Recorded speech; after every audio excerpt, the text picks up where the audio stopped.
Kalian pernah kepikiran gak sih seberapa besar kekuatan yang bisa dipegang satu orang di zaman sekarang? Hari ini, di Suara dari Kegelapan, kita nggak cuma bakal ngomongin influencer biasa. Kita akan bedah tuntas fenomena Ferry Irwandi, dan kita akan ungkap rahasia di balik kekuatan yang bisa menggerakkan uang belasan miliar rupiah. Coba deh lihat angka ini. 10,3 miliar rupiah. Saya ulangi ya, lebih dari 10 miliar. Ini bukan dana dari perusahaan raksasa atau proyek pemerintah loh. Ini murni kekuatan orang banyak yang apinya disulut oleh satu suara aja. Dan yang bikin lebih gila lagi apa coba? Duit sebanyak ini kekumpul cuma dalam waktu 24 jam. Satu hari. Ini udah bukan lagi soal donasi biasa. Ini tuh bukti nyata soal tingkat kepercayaan dan mobilisasi massa yang, ya ampun, nyaris mustahil.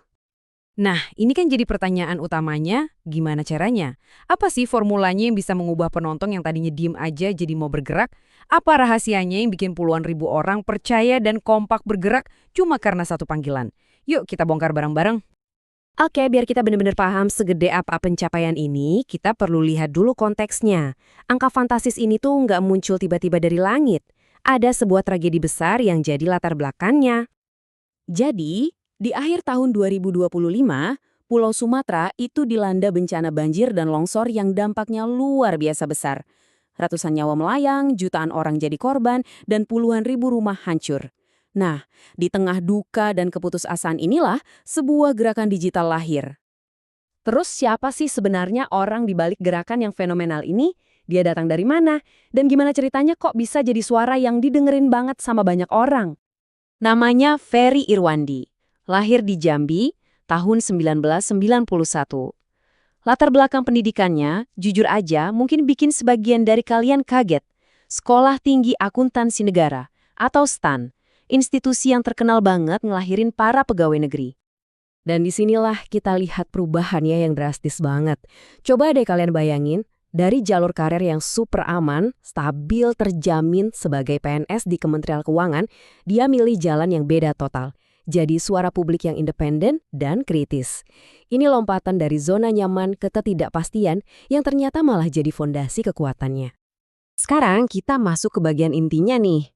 Gimana caranya dia bisa bangun pengaruh yang sedahsyat ini? Ini bukan hoki semalam ya. Ada formulanya, ada strateginya yang dia lakuin secara konsisten banget. Jadi, apa sih resep rahasianya? Bukan sulap, bukan sihir. Jawabannya ada di 5 pilar ini. Pertama, kontennya itu kritis tapi juga ngajarin. Dia nggak cuma teriak-teriak marah, tapi ngebongkar kebijakan yang rumit jadi sesuatu yang kita ngerti. Kedua, dan ini kuncinya, dia ngomongnya lugas dan selalu pakai data. Jadi waktu ngeritik RUU misalnya, dia nggak cuma bilang jelek, tapi dia tunjukin pasal mana yang bermasalah, dia bandingin sama riset dan nunjukin dampaknya secara logis. Ketiga, konsisten. Dia terus-terusan ngebahas isu penting, politik, sosial, bahkan filsafat. Jadi audiensnya tahu apa yang bakal mereka dapetin. Keempat, dia bangun kepercayaan jangka panjang, bukan cari sensasi sesaat. Salah satunya lewat platform edukasi Malaka Project. Nah, dari semua itu, lahirlah pilar kelima yang paling penting, kepercayaan. Di dunia digital, kepercayaan itu mata uang paling mahal, dan dia berhasil nambang itu. Tapi, ya gitu deh. Seperti kata pepatah, kekuatan besar itu datang dengan tanggung jawab besar. Dan dalam kasus ini, kekuatan sebesar ini tuh kayak pedang bermata dua. Tajam banget buat kebaikan, tapi juga tajam banget bahayanya. Oke, kita lihat sisi tajam yang pertama dulu ya. Kekuatan untuk menggerakkan banyak orang demi kebaikan. Kemampuan buat ngubah rasa peduli di dunia maya jadi aksi nyata di dunia beneran. Dan inilah puncaknya. Dengerin deh kata-kata Ferry sendiri. 10,3 miliar rupiah. Ini bukan lagi soal like atau share. Ini adalah perubahan dari pengaruh digital jadi dampak yang benar-benar nyata. Bukti yang nggak bisa dibantah. Kalau satu suara yang dipercaya, itu bisa menggerakkan sumber daya yang luar biasa besar. Tapi, ceritanya nggak berhenti di situ. Nah, ini dia mata pedang yang satunya. Ketika kritik yang dia bangun mulai nyentuh institusi yang sangat kuat, ancaman yang beneran nyata pun muncul. Nah, ini sisi lainnya. Semuanya dimulai waktu dia mengkritik draft revisi UU TNI di kontennya. Reaksi yang datang bukan dari netizen biasa, tapi langsung dari institusi negara. Satuan Siber TNI sampai melakukan patroli siber dan bahkan ada langkah konsultasi hukum dengan kepolisian.